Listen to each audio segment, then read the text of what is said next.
C'est un des premiers tours du mondistes. Connaissez-vous ce breton Pierre-Olivier Malherbe? Né à Vitry en 1569, fils d'un riche marchand de toile de chanvre, il commence à voyager tout jeune. À 12 ans, il part pour Saint-Malo avec son oncle. Mais ce n'est qu'un échauffement. Il passera ensuite 17 ans à faire le tour du monde. Il s'installe d'abord en Espagne, où il apprend le commerce et l'espagnol, puis embarque en 1592 pour le Mexique, avec une nouvelle identité, Pedro López Malherbe. Oui, il a juste traduit son nom. Arrivé en Amérique, il acquiert une mine d'argent. Mais son associé est empoisonné et le vice-roi lui met les bâtons dans les roues. Il fuit alors au Panama, puis direction la Bolivie, le Pérou, au cœur des légendes des mines de Potosí.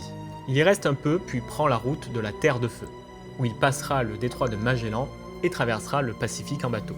Direction les Philippines, puis la Chine. Là-bas, il obtient la protection de l'empereur.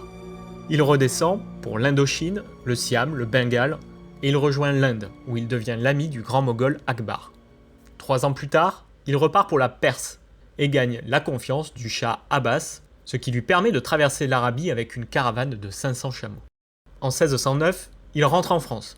Il rencontre alors le roi, Henri IV, à plusieurs reprises, où il raconte ses aventures et le conseille même de miser sur les colonies. Après la mort du souverain, il repart en Espagne, et là, mystère. Certains disent qu'il y meurt en 1616, d'autres qu'il retourne au Mexique. Pierre-Olivier Malherbe est un globe-trotteur avant l'heure, mais il n'a laissé aucun écrit. Son récit, on l'a grâce au géographe Pierre Bergeron.